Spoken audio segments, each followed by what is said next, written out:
What the Sam Hill's going on here?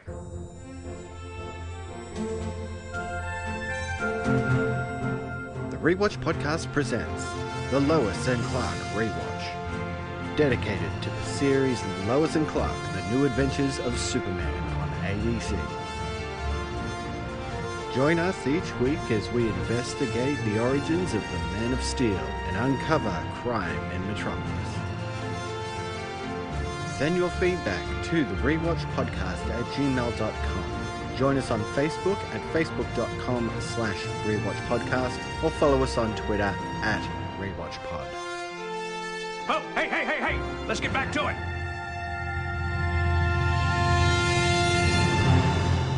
And welcome back to the Rewatch Podcast and our Lois and Clark Rewatch. I'm Cory. And I'm Colonel Rickman, just slumming around various shows, helping to bring them down in quality with my cheesy overacting. This is true. This is true. We'll talk about it. Yep. Unexpected, but yeah.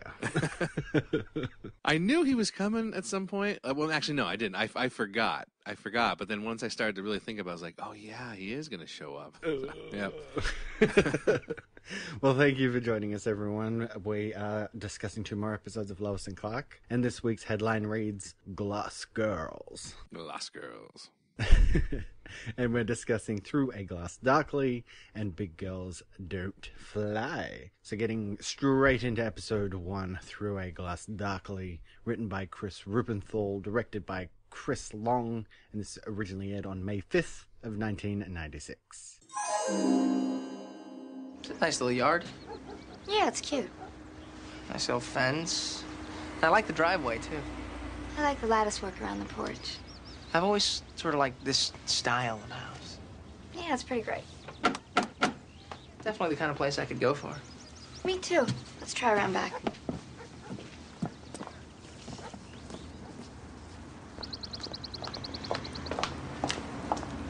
Okay. Well, we know that this sent the signal, but where's the device that the signal came from? Can I help you? Oh, yes, we were just looking at the house. We saw the sign and we thought we'd stop. Well, you found a good one. I'm Dave Miller. Lois Lane. This is my fiancé, Clark Kent. Is this something you'd be interested in? Yes. Actually, it's sort of our dream house, and we love the neighborhood. But, this morning, around 5 to 9, we were driving by and we saw some, strange people? yeah, sort of hanging around. Wondered if maybe you happened to see them? No, I haven't seen anyone except for my clients. They're an elderly couple in their 60s. This is one of the safest neighborhoods in Metropolis. If you'd like, I can give you the name of the listing agent. Oh, so you don't handle this house? No, I represent some buyers. I'd be happy to show you some of my listings if you'd like. Oh, no, we're really just getting started. Well, I understand. Well, don't hesitate to call. At Century 22, we bring your future to you.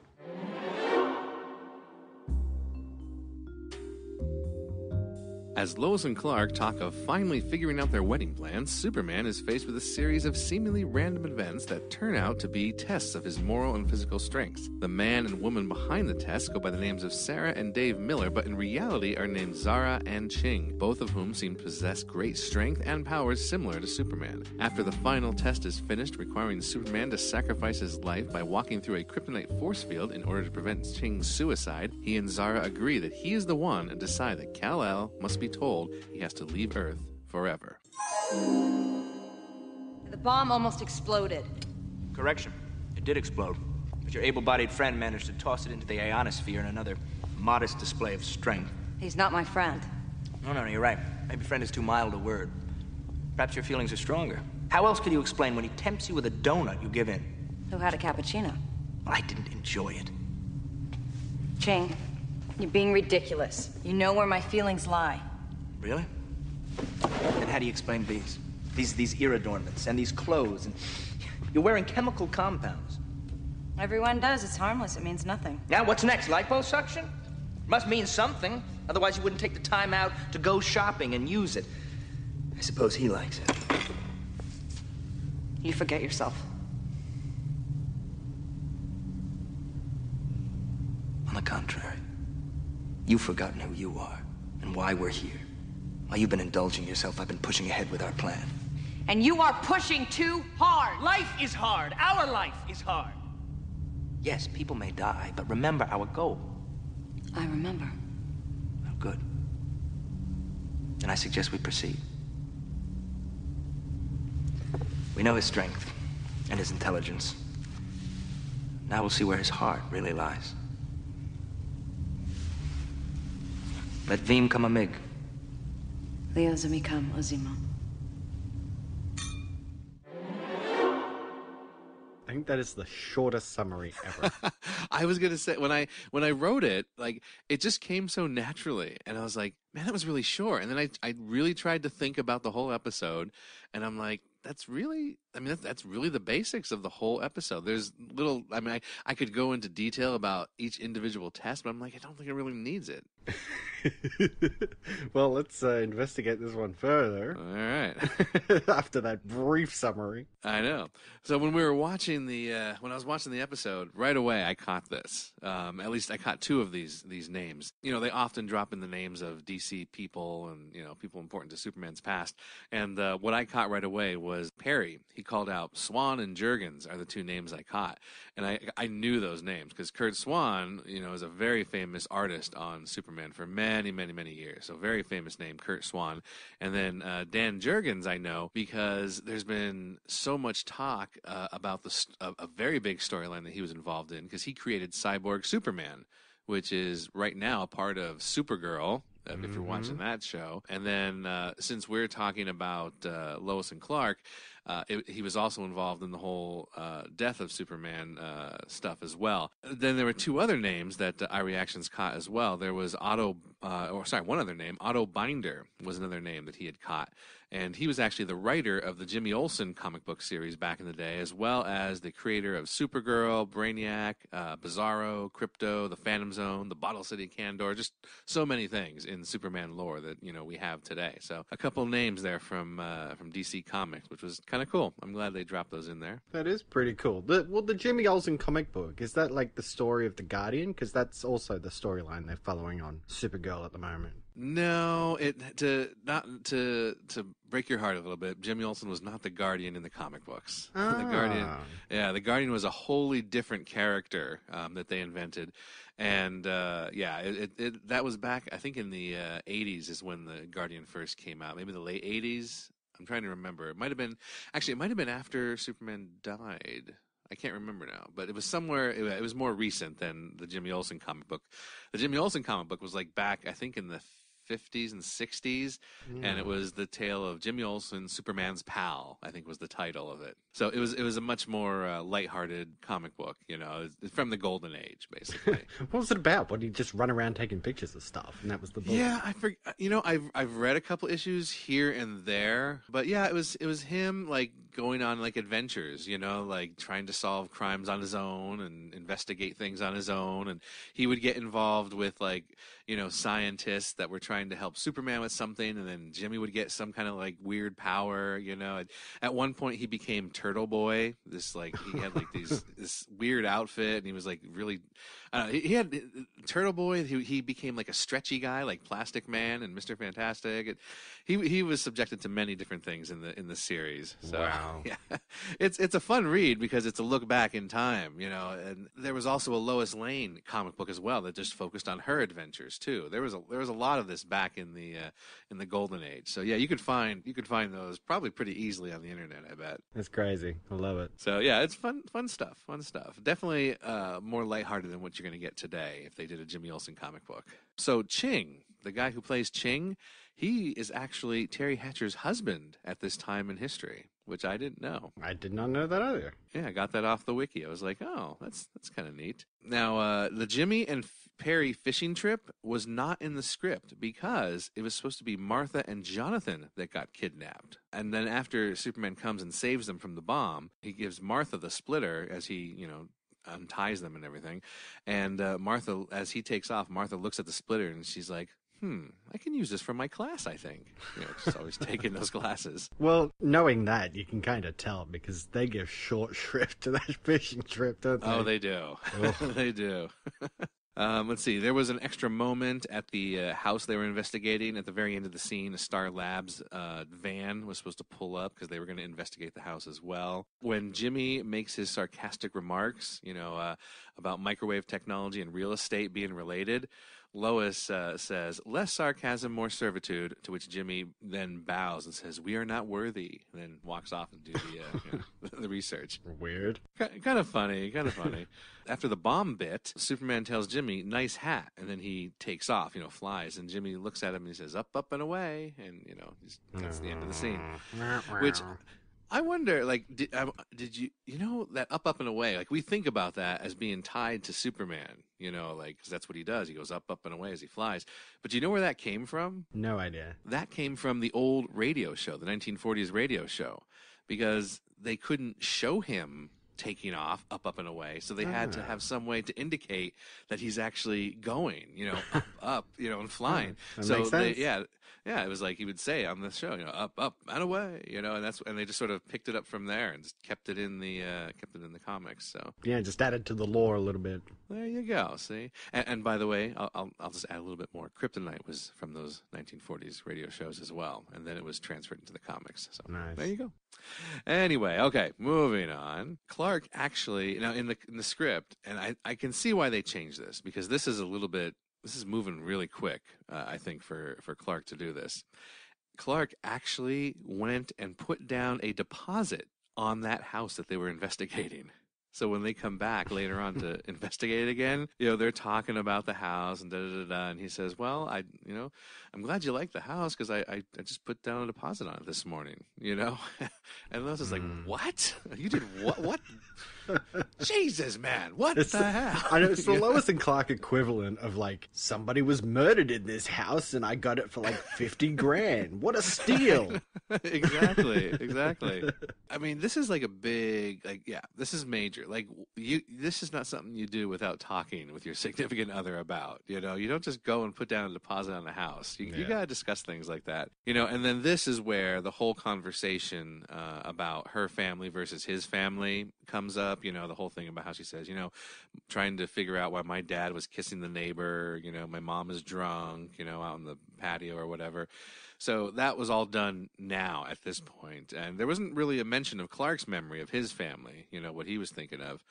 And the whole putting down roots thing happens here. She's talking about how she'll be bitter because, once they buy the house, they're not going to go live in foreign countries and work at the Paris branch of the Daily Planet and all that. We'll plan vacations. They'll get canceled because something will always come up. And so it was just them, basically what they said earlier or later right here at this spot. And it basically ends with Clark saying, look, I just want a house, I don't care where it is. I don't care what it looks like. I just want it to be with you. And, she calms down eventually and says, I do too. It's romance and everything. So it was good. It was neat. But, it just seems out of character for him to go that crazy and let's put down a deposit, without telling Lois. Exactly. It makes more sense that he would have the conversation with her, the way it is in the episode. There was some more vocal overdubs from Ching talking about how, how Clark's not worthy. He just hides and wears these unnecessary glasses. He pretends. He dresses modestly. He's not worthy of your marriage or whatever. So just some more of that they threw in, or that they were going to throw in. And finally, the episode did not end with the transmission of the voice, saying that you've just signed his death warrant or whatever. It didn't end with that. It ended with the scene where Zara and Ching just sort of fly off into the air. That was the end of the episode. Just a bit of a quick snap ending. Yeah, quick snap ending. And then the next episode will explain a little bit about how it ended for real. Yeah. So we'll get to that. I'm going to put you away for the rest of your life. How much are you willing to sacrifice to personally put me away? Plenty. That's good. That's the attitude. Then by all means, come and get me.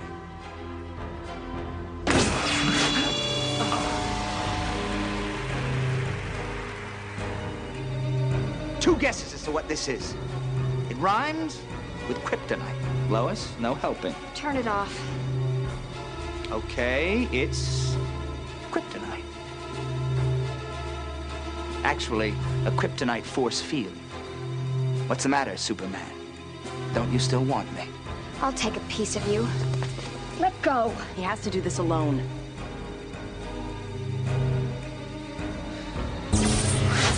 That's good. That's good. Better yet, why don't you just run away? See, I told you. You can't hide in there forever. I don't intend to. Expand. Chang, what are you doing? Simple. Testing the Man of Steel. I intend to shoot myself. Now, of course, you can try to stop me. But to do that, you'll have to pass through the force field, which, as you can tell, is lethal. Chang, I order you to stop now. I'm beyond orders. So, you can either let me die, the man who tried to kill Olsen and White, plus a million other people, or you can kill yourself trying to save me. He's bluffing. I wasn't bluffing about the bombs, was I? 5. Chang, don't do it. It's the only way to prove to you that I'm right. 4. I believe you. No, you don't. 3. What's killing yourself gonna prove? That I'm right and he's not. 2. Whatever it is, Ching, it's not worth dying for. Yes, it is. 1. All right, well, getting into the main story, this week's lead, Man of Steel meets Mysterious Matches. Yes. And this is cool, I have to say, from the get-go. This is going into the second episode a little bit, but this is like a big two-parter. Oh, yeah. Which is cool for this, because we don't get that a lot. It's always just a villain of the week or something like that. Exactly. A little bit of overarching story here or there, but this is genuinely, like, you watch these two back-to-back. This is how you watch it. And it starts off with a space station, sort of going back to season 1, if you will. A space station up in space, and it misfires due to sabotage. And Superman barely saves the day. That's what I was thinking. I was wondering if we would see that little girl in the wheelchair or whatever who was going to be on the space station. I know. Like, I was listening for the name. Do you remember what they called it? No, I was hoping you caught it because I couldn't find it. No, I remember when I was watching it that it had a different name. Yeah. To the one from season 1. So I don't know. Maybe they've launched more space stations since. Yes. It's what people do, you know. But we're introduced to a new employee at Daily Planet, Sarah. A suspect immediately because she's new. And it's cool going back to it because, you know, we're going to find out that she's not Sarah. She's actually Zara. Right. From Krypton. Yep. And at the beginning here, it's like she comes in and she goes, "Oh, here's those reports that you asked for." And Lois is like, "Wow, that was really quick. I only asked for those yesterday." And she goes, "Oh, I stayed back late last night," or something like that. Knowing who she is, you're like, "Oh, she's got super speed." She's like, "Clark, you can just..." Yeah. "Oh, you need that? I'll get that for you immediately." Now, do you know who Sarah is? I do know who she is. She is Justine Bateman, who is the sister of Jason Bateman. Yes. But do you know anything else about her besides that? No. No. I just found out because I saw her name, Justine Bateman. Clicked on it, and it said Justine Bateman, sister of Jason Bateman. I'm like, oh, there you go. Yes. Well, no, she's an actress herself. She was pretty big at one point. She was in the TV show, going back to sitcom Tom. She was in Family Ties. She played the sister of Michael J. Fox. Ah, okay, right. Yeah, so she was in there, and then she also, you know, because of her fame in there, she got a movie called Satisfaction, where she played a part of a girl band, you know, girl rock band. I don't remember much about the story except that, you know, she was in this girl rock band in the movie. And that was the last thing I really remember her being in. But this is kind of neat that she's in here because earlier this season, or was it last season, we had Metallo, and Metallo was actually Justine Bateman's boyfriend on Family Ties. He played Nick, who was her character's boyfriend. So we got a little Family Ties action going on here in Lois and Clark. Taking a break from Revenge of the Nerds and yes, going with the Family Ties guest stars. We got Family Ties. We had the Jeffersons. You know, it's all good. But we get in this whole thing about, you know, it was sabotage on the space station and they've linked up this transmission and Dr. Klein kind of helps them locate where the transmission came from, right? And they end up in the suburban neighborhood, which randomly has a giant satellite dish. They want all the channels. It's so weird because they kind of walk into the background, into the backyard of the house, and they really don't mention the satellite dish at all. No, they don't. Just start talking about, like, this is where the transmission came from, and it's just, it's like, we just expect you to think that this giant satellite dish is the cause of it. Like, I was just like, is anybody going to call out this giant satellite dish or what? Right. I mean, I remember when I was growing up, people did have big satellite dishes in their backyard, you know, for TV reception, but not that big, you know, like not even close to being that giant. But this is where we kind of get into it, because the house is also for sale. And, you know, we're going to get into that whole thing, Lois and Clark getting married. Yeah, the conversation comes up. Can we buy a house? Can we settle down? Can we lay roots and start a family?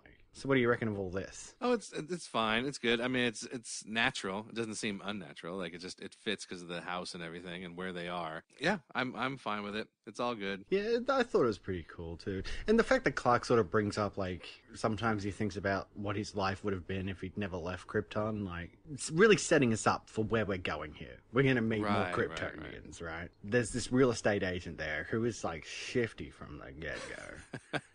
Yeah. Dave Miller. Well, and also because we already saw him this episode when the space station got misfired or whatever, because we saw him in the lobby pressing the button, so we know he's up to something. But that was the thing. Like, I didn't put it together straight away either. Oh, okay. Like, I'm like, that's the guy from the beginning, because I don't know, he's got the real estate suit on and stuff like that. And it took me a second to be like, oh, that's right, we saw him at the beginning pushing all the buttons. Right. And Yeah. It was just weird. But he sort of just like saunters out, and you're just like, who the hell's this guy? Right. Why are they introducing a real estate agent to us? See, and people complain about Clark Kent and his glasses being a good disguise. This guy wasn't even wearing glasses. So, see? He just puts on a maroon suit and looks like someone completely different. Exactly. No complaints anymore, people. But they pretty much get into it straight away, because Dave meets up with Sarah, and they've got this psychic link thing going on, and this is going to play a big part. The Kryptonians can speak to each other telepathically. This I don't like. Okay?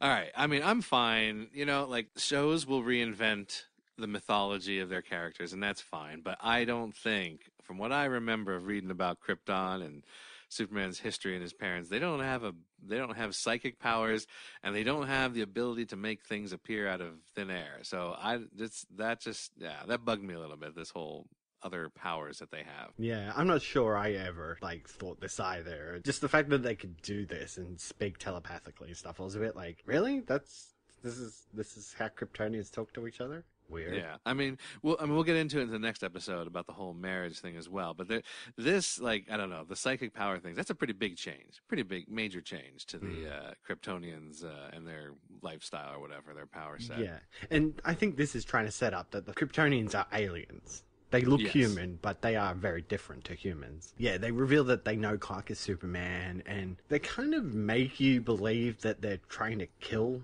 Superman, and it's sort of this slow burn, but really it's more that they're testing him for something. Yeah. Klein tells Lois and Clark that the space station would have saved itself if Superman hadn't saved it first. Like, it would have auto-corrected and not crashed into the Earth or anything. So, like, the plot thickens as well. You're like, what are these people up to? Exactly. Why are they doing what they're doing? It's pretty cool.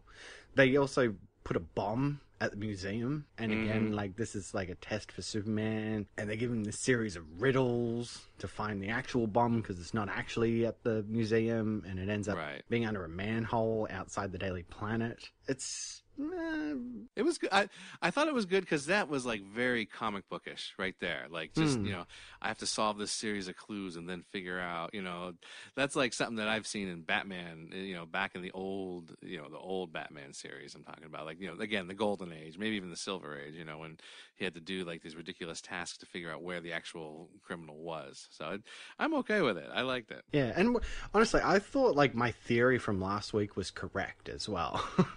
Superman sees Miller outside of the Daily Planet, and he, like, quickly rushes over to try and confront him, but he's gone super quick. So I'm like, all right, so yeah, probably Kryptonians. I see where we're going. Right. And then Miller and Sarah, they sort of argue about their plans a bit, and Sarah starts referring to him as Ching at this point. Right. Yeah. And I'm like, okay, so yeah, Kryptonians I'm betting Phantom Zone. Oh, that's right. Yeah. They've escaped the Phantom Zone and they're here to destroy Superman, right? I'm wrong, but whatever. Well, yeah. No, but yeah, you were right. You were on. I think that was good. You were good thinking there. But yeah, we'll talk about like what the actual deal is with the Kryptonians in the next episode, I think. Exactly. But yeah. It's hard to talk about the one without the other. Well, I guess maybe we should just bring it out now. Is the fact that there was like a lot of Kryptonians about. And I was a bit like, really? Like, there's a lot.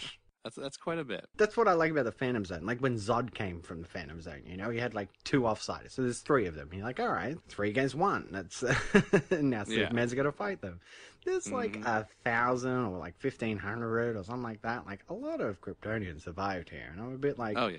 This is a big change up from the comic books. It has to be, right? Well, it depends. Like before they did this whole Rebirth and New 52 and Rebirth are the newest like revamps they did. Like they've been doing revamps like crazy over there, and I haven't really been a part of that. I stopped reading before they did that. So before they did that, though, there were other Kryptonians because there was the Bottle City of Kandor, which is a bunch. It's basically a section of Metropolis, a section of Krypton that was taken and shrunken down by Brainiac. So there's a bunch of Kryptonians living in Kandor in this little tiny bottle city. So if they came out of there, to our world, they would have the same powers as Superman did because they're Kryptonians. We also have, of course, Supergirl, who was also from Krypton as well. So we have that.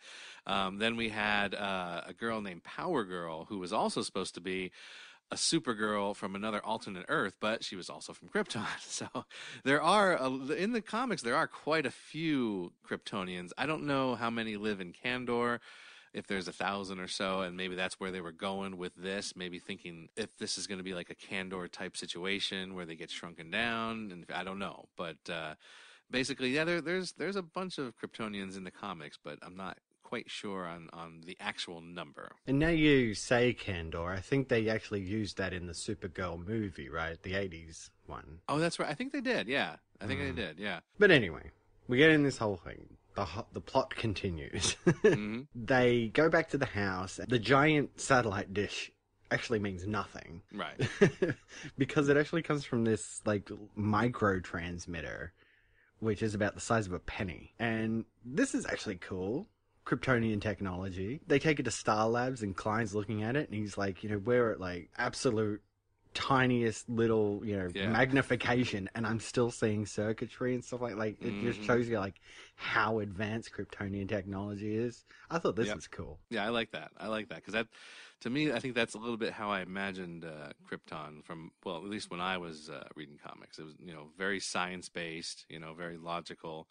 So, yeah, it makes sense. Yeah, and this is where we get into Jimmy and Perry's fishing trip because, like I said, they give this short shrift. It's just like one line at the beginning, Jimmy and Perry are going fishing. Yeah. And then they're captured by Ching. Clark has, he has a choice to make, pretty much. Like, Ching plants bombs with Jimmy and Perry and in Metropolis. So it's like 1 million people in Metropolis die or 2 of your best friends die. Yep. And because he's at Star Labs, he's got this dual laser thing and uses that to redirect his heat vision and destroy both bombs simultaneously. Yeah, and he gets the idea from Lois because of something she said about you have to be in 2 places at once. He's like, oh, that reminds me. So Lois helps out here. And it's a convenient Star Labs thing. Because, again, short shrift at the beginning, he's talking about using lasers or something for whatever reason. But cool, again, it's kind of comic booky that Superman would figure out a way to do both things simultaneously.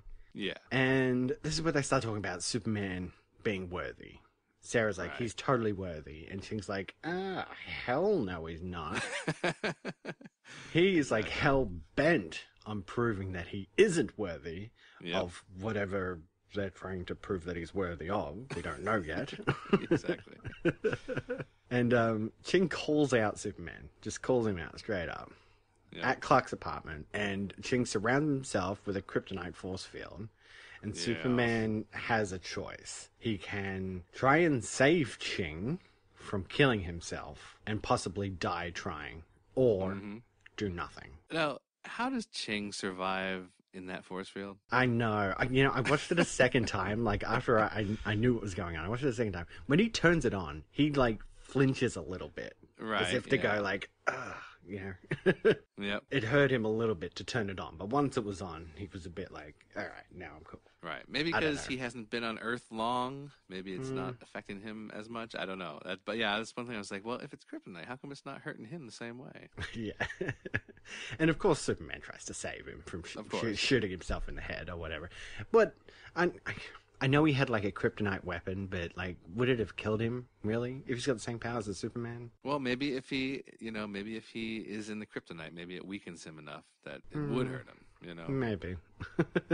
This proves that he is, quote-unquote, the one. Ching and Zara say that they're going to fly off and tell the others. And you're like, oh, crap, okay, here we go, yeah. Kryptonians. And they talk a bit about Kryptonian lore, and since Kal-El passed all these tests, he must leave Earth and become the new leader of the Kryptonians, who live on this backwater planet under a red sun for some reason.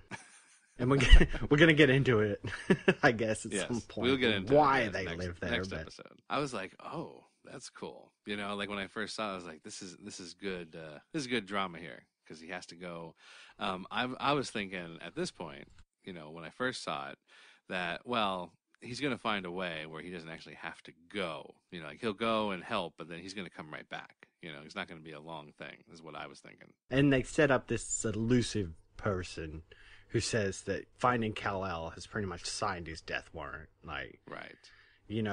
Somebody bad is coming because this person probably feels that Kal-El is unworthy of he knows nothing of Kryptonians. Why should he be our leader, right? Exactly. So, there's a bad guy, nefarious. Yep. I don't think they reveal exactly who it is yet. I think that comes in the second episode, doesn't it? Yeah. So, cool setup, I thought. Yeah. Pretty cool setup for what's to come, and very interesting. Some bylines. Lois and Clark talk about everything that has gotten in their way of getting married, including a villain called Lame Brain. They're naming off villains left and right, and they said Bad Brain, but before that they mentioned Lame Brain. I'm like, who the heck is Lame Brain? I don't remember that guy. No idea. I don't know if it was like a missed line that they messed up and decided just to keep going. And then I thought maybe Lame Brain is supposed to be Bad Brain's brother. They gave him a nickname afterwards. Yeah. So I don't know. They didn't mention Lame Brain. I was like, I don't know who that is, but I'm going with the fact that it was his brother because his brother had the whole brain setup thing. Yeah. So. I like that. Yeah. What about Clark flicking rubber bands around the office? What was this all about? Oh, this was back then in the 90s. There was a commercial that went on with, I think it was a basketball player, two basketball players. I think one of them was one of the guys from the Celtics, the Boston Celtics, I think. And the commercial was something, I'm sure it was about Nike or something, but they were shooting baskets from like everywhere, like all around the state, the basketball court. And then I think they even went like outside or something like that. And when they would shoot it, they would announce what they were going to do. And he would be like, off the bleachers, off the scoreboard, into the net, nothing but net. I do remember that. Remember that? Yeah. I think that's what this was a take on, Yeah, I say that now, I guess. How about the teacher over at the museum? There's a bomb. Everyone has to leave. Really? There's a bomb? Oh my. Let me just stand here while you figure this out. We won't evacuate the kids at all. We'll just keep them right here. I understand. He said, oh, the bomb's not here, so she's okay. But really, if someone says you got a bomb, kids, get the F out of here. Go that way.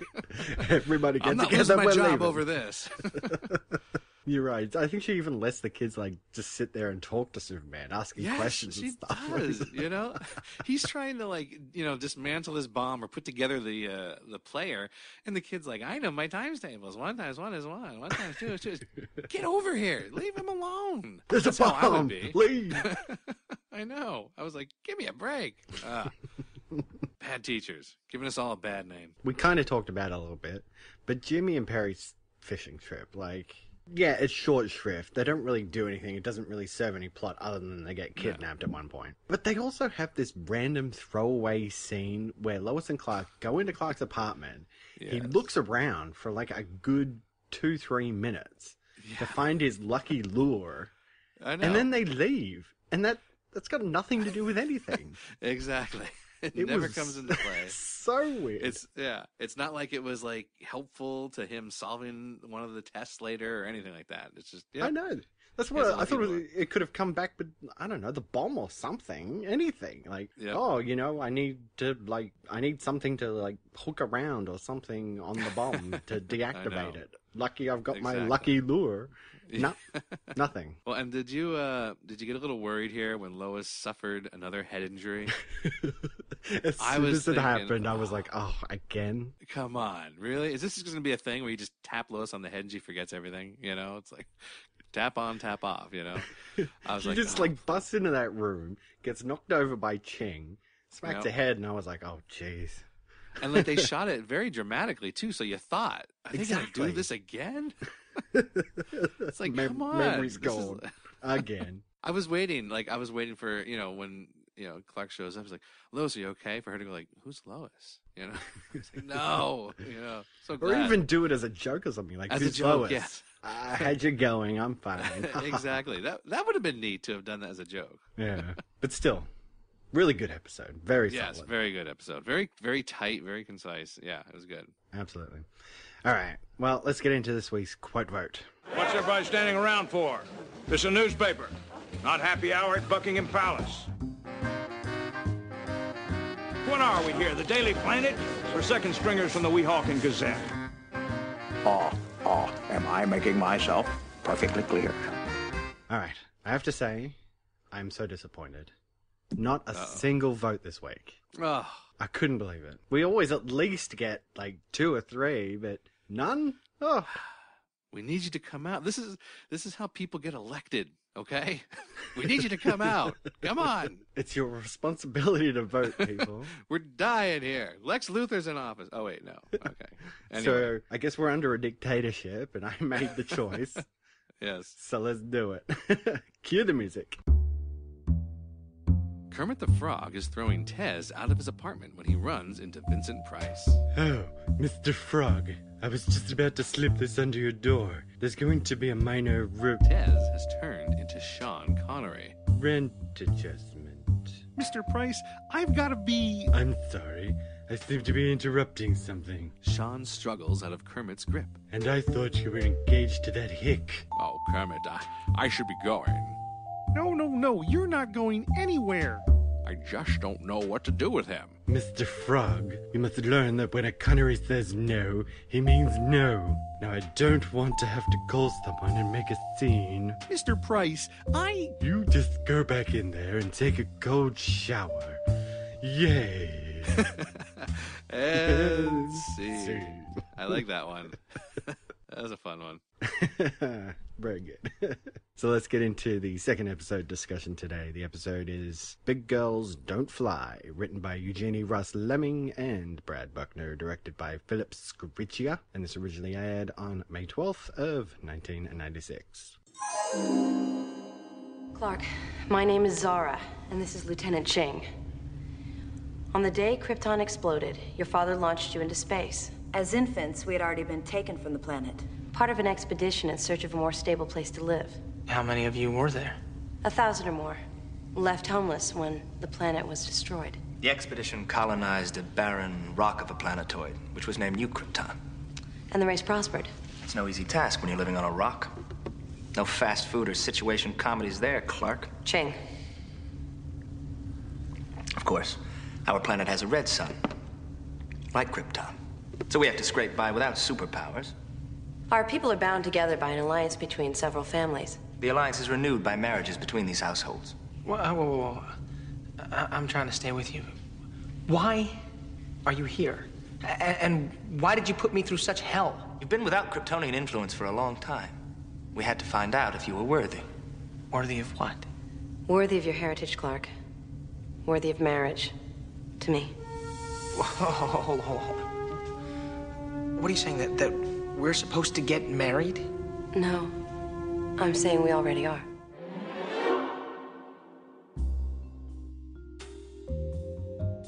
Clark meets with Zara and Ching after they contact him telepathically and explain the reasons for the test they put him through. They wanted to see if he was worthy of Zara's hand in marriage. They go on to reveal themselves as royal Kryptonians that survived the planet's destruction and developed a new civilization on a different planet, a civilization that is in need of a new ruler, of which Lady Zara is next in line as long as she has her betrothed with her, Lord Kal-El, who was married to her when both she and he were infants on Krypton. Added to this is an evil Kryptonian lord named Nor, who wishes to take over and thus hires a shape-shifting alien assassin named Tez to kill Kal-El so that Nor can take his place as ruler. Tez infiltrates Clark's life by impersonating his loved ones, and an altercation occurs, but Tez is easily dispatched, but returns later, somehow stronger than he was previously. Lois deduces that Tez is somehow absorbing the things Clark can do, making use of the powers himself to try and kill him, which gives Clark the idea to take it a step further and reflect the attacks back again at the assassin, which finally takes him down. Clark decides, after talking with his parents and Lois, that helping Zara and Ching save their planet is something he believes in and makes preparations to leave the Earth, holding a press conference as Superman to ask the world to be heroes themselves and help each other while he is away. After several very sad and heartfelt goodbyes, Superman leaves the Daily Planet and the entire planet through the window he arrived in many years ago.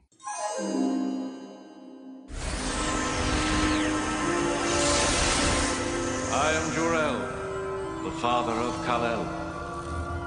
If I am being seen, it means that both Kal-El and his birthwife Zara are alive and together. For only your unified touch can activate this image. Just as only your united lives will keep strong the dream of a peaceful Krypton.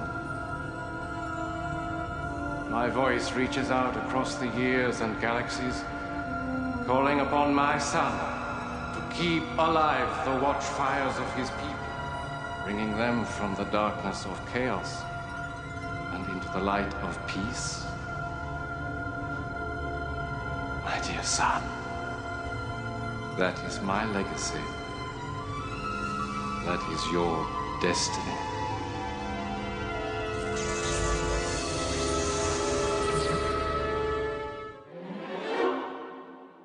All right, well, a bit more of a comprehensive summary this time. Definitely. So let's investigate this episode.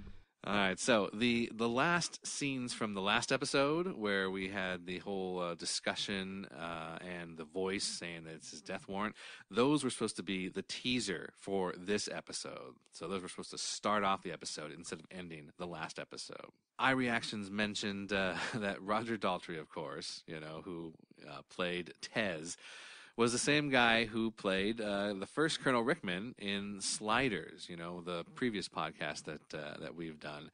And that he says Roger Daltrey is really a terrific comic actor, but he kept getting cast as slasher villains in the 90s. So that's his explanation. I haven't seen Roger Daltrey in anything else aside from his music, Yeah. So I can't comment on how good of a comic actor he is, but yeah, he was not the best part of Sliders, and he's definitely not the best part of Lois and Clark. Yeah, well, this would have been pre-Rickman, right? Like, he would have done this before yeah. he portrayed Rickman. Yeah, this is pre-Rickman. Yep. But, yeah, hamming it up pretty much as much as he did in Sliders. Exactly.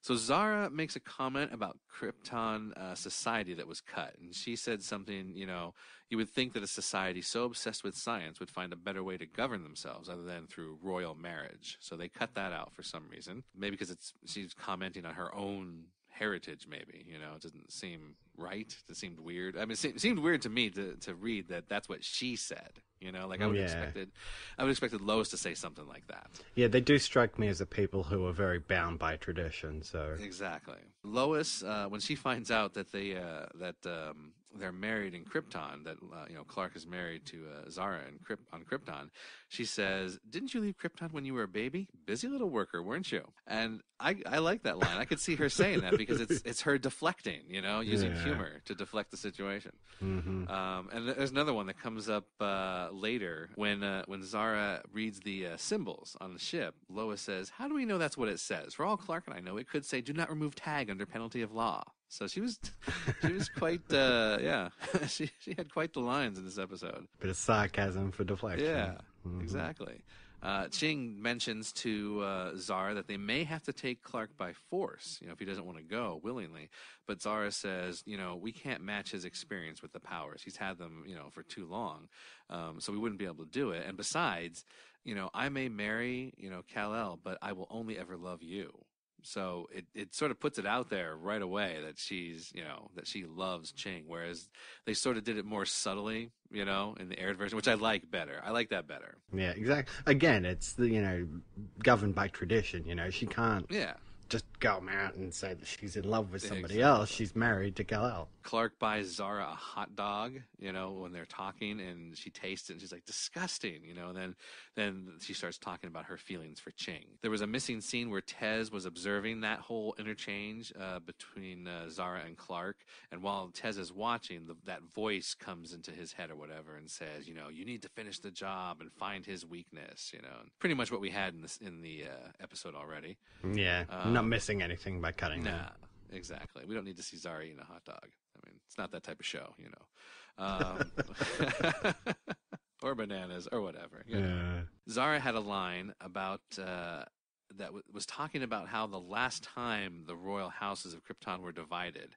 And she said, friends and relatives and their playmates were slaughtered as the power struggle just went on for, months and years. So it was just, giving a little more backstory to why it's important that Kal-El comes back and rules over it, because otherwise there's going to be a lot of bloodshed. Yeah, really try to drive it home. Yeah. Martha and Jonathan had extra lines.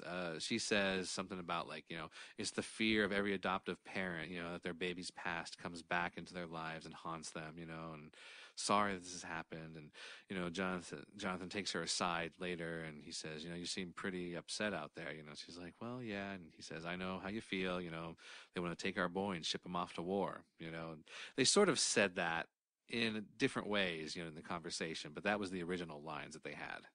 Interesting. There was a moment where Ching and Zara describe Tez's absorbing powers, how he can actually take the powers and, reuse them himself. And I like it the way they did it, where they sort of figured it out themselves, instead of being told about it. There was a line from Perry that was cut at the end when Superman was giving the press conference. He's leaving and he talks to Perry. He says he's counting on the Daily Planet. Perry was supposed to say also, I guess we all got sort of complacent around here, knowing you'd always be around, then Superman says, well, I'm counting on the Daily Planet, so a little extra line there. The story may have inspired a comic storyline called World of Krypton. This is I sort of remember this storyline. I think I have the issues somewhere. And it's something about how Kandor, like we talked earlier, Kandor was made large again in this storyline, and they stayed within the solar system on a planet. And Superman goes there to this new Krypton, this Kandor that's grown up and they call new Krypton.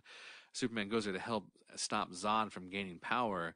It ends up with a lot of the Kryptonians dead, or all the Kryptonians end up dying, and Superman goes into a deep depression, and the next bunch of issues are about him trying to reconnect with his humanity and trying to get over this, great loss and everything. So it was a pretty good storyline, and I do remember it. It's just been a long time since I read it, so I can't remember the details, but some of my reactions remembered. So yeah, interesting. Yeah, very fascinating. They've done it a couple times in the comics where they've had like a Return to Krypton, Krypton Returns, this type of storyline where he goes there and that comes to him. It's been done. And then finally, Ching in this episode, this is the last time we're going to see this actor. So apparently next season there's going to be a different actor playing Ching. I don't know what happened. Maybe over the break between seasons they got divorced or something, but there's going to be a different actor playing Ching. So enjoy him while you got him, You're going to have someone new. Okay. Strange choice, but there you go. I shall enjoy killing him. Those with the strength to resist only die more slowly. I watch the fear in their eyes as the last flicker of life goes dark. The same fear that I see in your eyes. I'm not afraid of you. You stupid creature. I can feel your fear.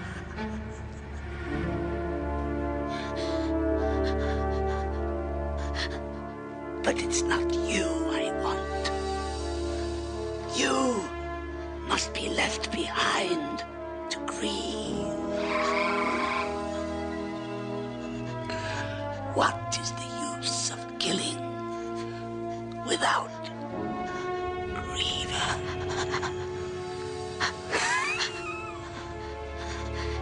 You be afraid. You have no idea what you're up against. I can be his equal. What is his, I will make mine.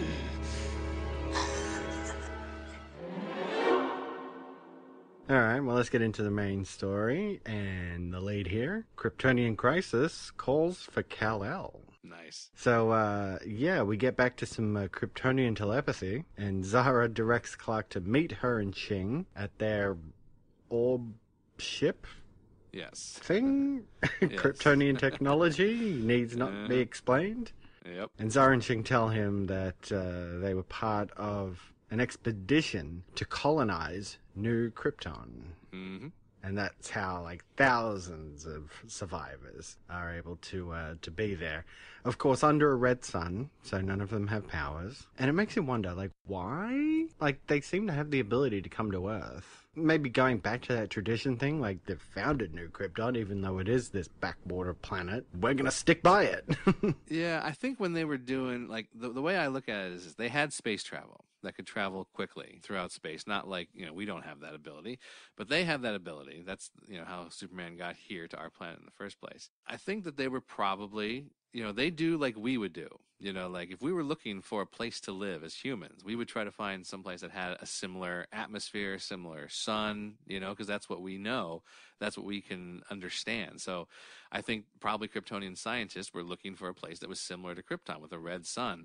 I don't think they meant to have it just be this, terrible place, but they said, oh, here's a suitable place. It has a good, rotation around this red sun. We could live there. It's not too hot, not too cold. So let's go there and, rebuild our society or whatever, or try, because it was part of an expedition. So they were going out purposely to do this. So I think that's why. I don't think it was, they were sent there and they, had bad luck and it was just a terrible place. I think they sought that place out because of what it was, and they were going to restart the civilization there. And, we've heard about the House of El before, from which Kal-El comes from. They kind of expand on this for what's going on New Krypton, is that pretty much Kryptonians are governed by noble houses. Yeah. And the peace is kept by having these houses marry into each other. And they actually go as far as to marry children when they're babies. Exactly. To ensure that, these houses remain in charge and the peace is kept. So Zara and Kal-El were married at birth. Yeah, and as far as I know, this is not something that is in typical Kryptonian lore in the comics. This is made for the show, which is fine. That's not a big deal. Like they can have this different take on it. There's been many different takes on Krypton before, so this is fine. Yeah, and we were talking about in the investigation about how Lois was getting all sarcastic and stuff like that. I kind of wish there was more of that. I mean, as it stands, she kind of just thinks that Zara's a bit of a wacko, and Clark's like, but maybe I should go back to New Krypton. They're going to fall into civil war if I don't do something. Exactly. So you can kind of see where he's coming from, and it's going to be a tough choice for him, right? Yes, definitely a tough choice. But in the meantime, we do hear about Lord Nor, and he's the guy who I guess feels like he should be on the throne. But we don't see Lord Nor at all. Nope. We kind of just hear him ordering people around because he sends an assassin after Kal-El. Tez, played by Rickman himself, Roger Daltrey. Yes. Like I said, hamming it up. Yes. Tez. When I saw him, I knew he was coming as we got into this, but I was thinking, they had a perfect opportunity here to use Lobo. All right? I don't know if you know who Lobo is. He's basically a space biker. And what he does is basically assassinate. He's like a killer for hire. He has a huge rocket motorcycle. He wears like leather and cut off, leather vest, and You know, he has a huge, like, mace-type weapon he uses. He has, like, humongous black hair, just, like, all crazy, and white skin, you know, fangs, red eyes. Like, he's a badass in the DC universe. And I'm like, why didn't they, you know, go with Lobo, you know, and have that be the assassin? Because he has strong powers. You know, he doesn't have, like, superpowers like Superman, but he's super strong, you know, and super resilient and everything. So he would have been a good choice to use instead of Tez. You know, who looks like Right. 90 pounds dripping wet, you know? It's like... And it's weird because, like, he's a shapeshifter, so he can look like anybody. Yes. But, you know, he seems to take what I'm guessing is his natural form, what looks like a disgusting, smelly, homeless guy with bad teeth, and he doesn't trim his fingernails. Yeah, It's exactly. gross. Like, why of all forms would he take this? He looks like a Yes. really hot woman later in the episode too. So you're like, you can look like anybody, dude, and this is this is Exactly. what you go for your natural look. What? I like it. Yep. But anyway, he is coming after Clark, and Lois naturally is very distressed about all this stuff, and Yeah. she is going to talk to Clark about his heritage, because of course Clark's like, I'm learning about my heritage, my Kryptonian heritage, and she's sort of pleading her case of who he is on Earth, like he grew up here and stuff. Clark sort of comes around to this, so they kind of lead you to believe that maybe he won't go. You know he's going to go though, right? Right. Oh, yeah. And Zara tells Lois and Clark about Lord Nor and the fact that he's a vicious dictator who will marry her and take control, and Clark has to go. Mm-hmm. Yeah. It's kind of a stronger case than what Lois is giving. Just that little bit, because Clark wants to know so much about Kryptonian heritage, right? Yeah. No, yeah, exactly. And then it's all compounded because Tez attacks Jonathan and Martha. Well, Jonathan specifically. And this is where it displays his powers of transformation, because he takes the form of Martha and goes to see Clark in a very funny sequence where he doesn't Yeah. quite understand that Clark is like super strong and he's trying to choke him and stab him and all this. And Yep. Clark just has no idea this is going on. I know. I thought it was good. Well, I'm guessing that Lord Nor then doesn't know yet either about the powers that you get when you come to a yellow sun. So see, that's why I'm thinking when they went to the red sun planet, they weren't aware that they would have enhanced power under a yellow sun. So they just went to a red sun planet. So otherwise, Nor probably would have told Tez, well, he's going to have super strength, and you know he might have even come here to take care of it himself. Yeah, I mean, you could make the argument that Zara and Ching maybe messaged back Right. to New Krypton, but it seems that Lord Nor is like a splinter faction of Yeah. sorts, so he may not quite understand what happens to Kryptonians on Earth. But we get a sequence where Clark gets a message from Jor-El, one that he hadn't seen before from the ship because it took both Clark and Zara to activate it. Brand new actor playing Jor-El. Oh, yeah. Kind of a throwaway sequence, really. It's just Yeah. more like, well, the two of you are together, or else you wouldn't be seeing this message. And yes, indeed, you are married as babies. Which, I mean, I just sort of took at face value when Zara said it, which, you know, I guess the characters wouldn't take it at face value, so that's why they had to put this in there. And it's, I don't know, this whole sequence with Tez, you know, they just, it kind of seems like he's no match, really, for Clark. Exactly. Even when he does absorb the powers, it's still, I'm just like, nah. It doesn't seem like a credible threat. No. And even when he goes to Lois later in the Daily Planet and threatens her, like, and she says, I'm not scared of you, I'm like, you know, you probably shouldn't be scared of him. Look at him. You know, I mean, I think you're okay. You're okay. It's like, yeah, he's not as threatening as I think they wanted him to be. Yeah, it's like they sort of just threw in this thing of him, like, being able to absorb power to try and make him seem more threatening than he actually is. Yeah. For the most part, he just talks about what a great assassin he is. Yeah. And it's like, yeah. well, you told us that, but how do we know that's true? You're the one who said it. They said something like, he's never failed, you know? And I'm thinking, well, maybe this is his first assignment, and that's why he's never failed, you know? Maybe that's why. It's like, he doesn't seem that great. Yeah, exactly. And then they get into, you know, it's just really, this whole episode is about convincing Clark that he has to come back. Yeah. And his ties back to Earth and humanity and all this kind of stuff, you know? Yeah. And Clark tells Zara that he can't go but she knows his thoughts because of the telepathy thing. And she's like, you haven't fully decided it all, so don't tell me this. Yeah. To which he's like, read me like a book, Zara. And yeah, then we get this whole sequence where Tez is in the Daily Planet and threatening to kill Lois. He takes the form of Jimmy, actually, but she figures him out like pretty quick, smart. Oh yeah, I thought Justin Whalen did an all right job, just looking creepy and he did, yeah. walking around the planet like that. Yeah, no, he was definitely doing a good job there. So Lois begs Zara to leave so Tez won't have any reason to kill Clark, really. And Zara tells her that this has to happen. Regardless of her love for Ching, she wishes Clark could stay on Earth with Lois. But, yeah, this is how it is. And this is where we start sprinkling in the fact that she has a thing for Ching. Yeah. A thing for Ching. Thing for Ching. I like that. And it's like you said, I really like this. It's not like she kind of outright says it or anything like that. She sort of just subtly gets in there that she kind of would prefer not to do this either. And I thought that was good. I thought he's the only other Kryptonian there, but yes. I'm a bit like, okay. But yeah, it makes sense. Like, she's pretty much feeling the same way Clark feels about this. And that's cool. Yes.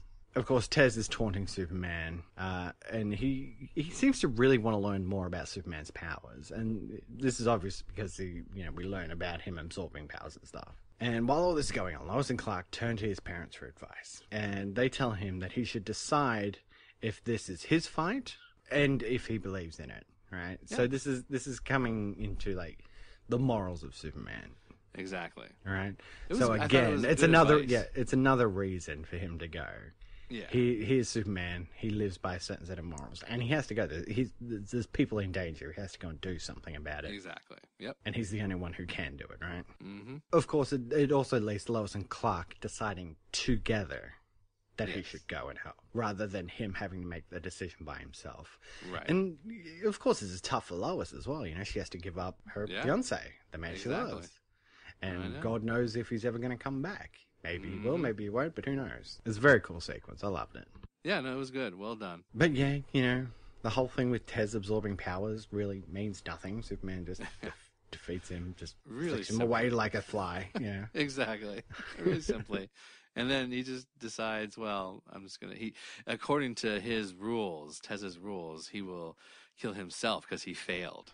That's why he kills himself. It's like, whatever. Okay, fine. This is any reason to get rid of him so Superman doesn't have to kill him, right? Yes, exactly. And then we get the ominous Nor. He promises to continue the fight with Kal-El on New Krypton, whatever that means. Mm-hmm. Lois puts her wedding ring on a necklace for Clark, and this was nice, yeah. Superman holds a press conference to tell everybody a final goodbye. The thing, this was good, he got the ring on the necklace, and he's saying goodbye in a press conference and everything. Then he goes into a back room with Lois and his parents, and I'm like... Yeah. Seriously, nobody knows that Superman is Clark Kent. Why would he take a private meeting with Jonathan and Martha Kent as well as Lois? Exactly.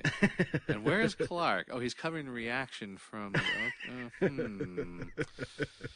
I don't know. If I'm an investigative reporter... It's a bit thin, right? Yes, it is. And as Lois cries and just thinking of Clark, looking up at the sky, we hear the voice ring out, Lois, I love you. That sounded like Vincent Price right there. Anyway, yeah, and she hears Sappy ending to season 3, right? But now here's what I thought when they did that. I was like, you know what? This kind of makes sense, though, that the Kryptonians have that telepathy power. Maybe that explains why Lois and Clark have had this connection all these years, where they know something is up with each other. Like when he wakes up out of the coma, maybe it's his telepathy powers starting to develop, and she senses that. Maybe. So maybe it is kind of more canon than we thought. I didn't think of it that way. But that's the end of season 3. Yeah. And no Superman on Earth anymore. Quite the cliffhanger. It is, yes, definitely. All right, well, some bylines for the episode. Perry gets steaks delivered to his office for lunch, apparently. Yeah. What was this about? Well, I was thinking that, I think the belief is that the Daily Planet is above like a restaurant or something, because they have like a deli down there, they have like a little coffee shop, a newsstand, and I think that was what they were trying to go for. There's like restaurants down below, and they just send it up like a delivery boy. Yeah, I just thought it was weird. He's just like, hey, the steak's underdone, send it back. And I'm like, who in the hell's sending him steaks to his office? What? Yeah, that's what I'm thinking. It's just like their office, food restaurant downstairs or something like that. I also couldn't help but notice that when Lois went to speak to Zara and beg her to let Clark stay, that she looked remarkably like Jackie Kennedy. I don't know if you noticed, she had like this blue pantsuit on with her hair sort of up a little bit and stuff like that. And I'm like, what an odd look. Like, she really got herself like done up nicely to go and beg for Clark to stay. Well, maybe like you said, she gets to keep the wardrobe or something, Possibly. And lastly, Lois asks which star. Yes. And Clark isn't sure she can see it. Yeah. Oh, you mean that giant one that shimmers when you point at it? I thought it was the worst. He's like, oh, I'm not sure you can see it. It may be that one, and then it just like gleams as like the biggest freaking star in the sky. Yeah. No, I think it's part of the romance, It's part of creating a magical moment, It made me laugh, that's all. Yeah, that's what I was thinking, like when he says that, I'm not sure you can see it. And she goes, I'll watch it every night. Okay. But all in all, I thought this is a pretty damn good wrap up to season 3. It was, I liked it. Yeah, it was good. Good cliffhanger and everything. Got me chomping at the bit to see where they go with this in season 4. Exactly. Although I have always loved life here on Earth and have called it my home, I have another home as well. One that needs me now. But wherever I am, I'll carry the best of Earth with me. And while I'm gone, I ask each one of you to look to yourselves for the strength, decency, and compassion that I know each one of you has inside. Emerson said, self-trust is the essence of heroism. Inside each of you is a hero. And so I leave, knowing that a world full of heroes has nothing to fear.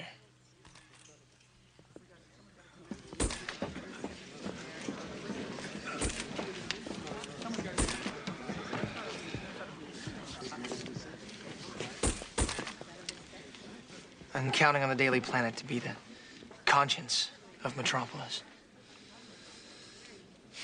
Jimmy, be a friend to Lois. Of course. Clark wanted to be here, but he's out covering the reaction to your speech. Well, Clark knows how I feel. All right, well, let's do some back issues. So, basically, I'll just do all these together, because basically this is like one big episode. Yeah. Really, people love this. They like these episodes, They were saying the science wasn't as hokey, there was no major plot holes, it was almost like a return to season 1 again, they said. They were wondering why the Kryptonians need Clark, like they were speculating that maybe there's not a lot of them around anymore, because they didn't say in that first episode how many. So perhaps they were thinking they need to keep the breeding, to keep the lines going. So that's why they needed him, because he's, rare. They said maybe he's needed to save them because of the voice at the end. But why do they have to do these tests to see if he's good enough then? Why? Because Superman can save anyone, So like, why not? Why do they have to test him? And then they said, like we did anyone yell at the end, no more head injuries already? Tired of it. So they were on the same page as us, Nice. Again, they were wondering why kryptonite didn't affect Ching, and they said maybe they're Daxamites, which I don't know. Do you know what Daxamites are? Yeah, they're covering that in Supergirl as well. Yeah. So they're very similar to Kryptonians, similar power set and everything. So they were saying maybe these people were not Kryptonians but Daxamites. And that would make sense, but they're not. Yeah, well, I think in Supergirl, it's that he can't fly, but he can leap. Right. Which was an original Superman ability. Superman can fly, he could leave, but Exactly. yeah, he's got the strength and the invulnerability, but he can't fly. They said the arranged marriage meant to unite the kingdoms is fine, but that's not really in the comics. That's not really part of the Kryptonian lore. And then maybe Ching, they were saying maybe Ching is actually General Zod, and maybe they're all from Kandor, and then someone said maybe it's a plot by Bob Dole to get Superman out of the way so he could take over, ha ha ha, joking. Because I think going back to my Phantom Zone thing, they were thinking Zod is, so. Exactly, yeah. And then they thought, now this was an interesting thought. This sort of just came up during this discussion. Someone said they thought Dieter was Lex in a cloned body because of his behavior and his similar looks, which I could see because he had that sort of hair, the eyes, and if you can picture Dieter and picture Lex, they do look kind of similar. And they thought this is a way to maybe get Lex back in the story, and that would have been neat, but I think it would have been overdone. Because we've had Lex come back so many times. I think they're done with that. Someone did say in this, the second episode, there wasn't enough romance between Lois and Clark. It's a very emotional episode with him having to leave. So let's see them get really sad and emotional about it. But we don't really get that so much, Even where they decide that together that Clark's going to go and help, we don't see that. They just sort of like announce it. They show up and say, yep, we made a decision together. They said it was too abrupt. But still, they said very good acting on both Terry and Dean's parts. They were amazing. And seeing Clark cry, was well done. It was spot on. That's what they expected. Amazing acting by him. Yeah. And then finally, like we said, someone said, Tez looked ridiculous. He wouldn't have scared anyone unless they were trying to frighten kids. And I agree. That was like crazy. Yep. All right. So we have an email getting into our personal ads. We do. It's a very long email, so I don't think we should get too much into it for the sake of time. But this comes from Laurie, who is actually Hortensia on Facebook, and we talked. Nice. She gave us some feedback a couple of weeks back. Yes. But she really went into what she thought of the wedding arc. And she was very happy to finally get to it and hear our take on it. And she thinks it's pretty damn good, actually. Mm-hmm. She was quite happy with it, and she says, I've held this unpopular opinion for a very long time. Over the years, when I found myself in a rewatch mood, these are the episodes I've turned to quite frequently. I get that when they originally aired, many were upset that Lois and Clark didn't end up married. It didn't help that the producers were forced by the network to keep the characters apart, as we talked about. So that was supposed to be a 3-episode arc that ended with Lois and Clark being married, but ended up being extended and unresolved for a lot longer. Right. So, but she goes on to say that she wasn't bothered by it, and she actually thinks they're actually quite good episodes. So she also calls out Terry Hatcher playing the multiple characters when we talked about the clone of Lois, or actually refers to her Clois. Well played. Very good. And just the acting, the kid-like acting and all that stuff. She thought Terry Hatcher did a great job. She also mentions the "This is war" line. Yeah, that was great. That comes from, of course, John Shea as Lex Luthor. So good, as she puts it. I like what she said about how if you just go with it, the more you go with it, the more you enjoy the ride. Which some people can do, but a lot of people, they can't. Like I know a lot of people who are writers, and they watch episodes and they just can't enjoy it. And I watch the same thing and I'm like, this was awesome, and like I could hear, what they're saying and I could see those things, but I'm like, it doesn't, I don't think that's a big deal, like just go with it, but a lot of people can't go with it. Some people didn't like the way that Clark was acting, how he just gave up, let Lois go with Lex and everything. So they just didn't like the change of the characters that occurred. And I like that she says, well, the more you go with it, the more you enjoy the ride, which is, I think, kind of how we've approached it. We're like, well, I don't really get that, but we'll go with it, Exactly. Looking at it in retrospect, it's just like, you go with the ride. Whatever. We understand, we look back into it too. We know that they were going to try and push for the wedding arc to happen. That didn't happen. But it's still a fun ride all in all. You can't just go with it, man. It is what it is, and I think they're still telling the stories quite well. Oh yeah. I'm enjoying it. I'm enjoying the rewatch more than people complained about the wedding arc and everything, and I was wondering how I'd feel about it after all this time, and I'm enjoying it. Yeah, absolutely. So Yeah, she just gives high praise to John Shea and the Lex character in this, and I think we wholly agree with her. Yeah, definitely. So thank you very much. That's Laurie Collins on the email, or Hortensia over on our Facebook page, and we love to get your feedback. I'm interested in the long story she talks about for her name. I want to know. Well, our next issue, we will be getting into Lord of the Flies and Battleground Earth, and this is the beginning of season 4, of course. Yeah. Now, Lord of the Flies, we're going to see Lord Nor for the first time, and I assume Flies is spelled Flys because they're going to be learning that they can actually fly on Earth, because it's not flies like Flies. So I actually think both of these titles might actually be quite revealing, because I think it's probably, just like the end of season 3, it's probably going to be a big 2-parter, right? Lord of the Flies. Yeah, it'll be all I about would say so. Kal-El's return and becoming, the king of Krypton or whatever. And while all this is going on, Nor is probably going to come down and get into mischief on Earth. And that's where Battleground Earth comes in. Battleground Earth comes into it, right? He has to go back and fight Nor. Yeah, I'm pretty sure that's what that sounds very much what I remember, I believe. So I'll be very surprised if that's not the storyline. Yes. Well, whatever the case may be, we will find out in a few weeks, because it's vacation time for the Rewatch Podcast. I'm not sure. Did we actually decide how many weeks we're going to take off?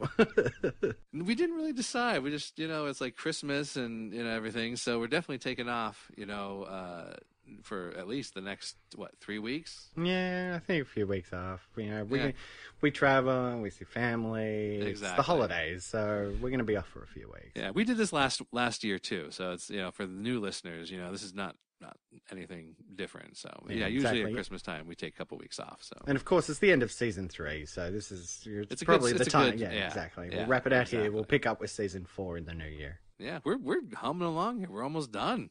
Done. So, almost time to announce what we'll be doing next. But, yes. I think we'll keep you in suspense a little bit longer. Yes, exactly. Well, that is it for this issue of the Rewatch Podcast. Keep up with listener interaction by liking our Facebook page at facebook.com/Rewatch Podcast or facebook.com/Lois and Clark Rewatch. And don't forget, follow the show on Twitter at Rewatch Pod. We've also got our webpage at rewatchpodcast.podomatic.com, which has links to some of our favorite sites there, such as zoomway.net, the forums over there. We've got the folc.wiki.com and supermanhomepage.com, as well as links to our archive of film rewatch episodes. And as always, you can write us an email or record a voice message and send it to the rewatchpodcast@gmail.com. Also, if you've enjoyed the show, please consider giving us a rate and review on iTunes. And if you really want to go above and beyond, you can help support the Rewatch Podcast by heading over to patreon.com/rewatchpodcast and make a monthly contribution as little as $1. And of course, our entire back catalogue is on YouTube, so you can search Rewatch Podcast and subscribe today. All right, well, 3 seasons in, Tom. Really looking forward to getting into season 4 in the new year. Yes. But until then, I will just say, a love that risks nothing is worth nothing. Indeed. We gotta fly. The Rewatch Podcast is not associated with Warner Brothers Television, ABC, Gangbuster Films Incorporated, or Round Delay Productions. Don't believe everything you see on TV. The use of any and all copyrighted material is only for parody, news analysis, critique, or educational purposes as provided in United States Code Title 17, aka Fair Use. Let's get legal on this. Music provided by Kevin McCloud at incompetech.com. Great shades of Elvis. Copyright 2016, The Rewatch Podcast. Where are your beepers? We'll be in touch.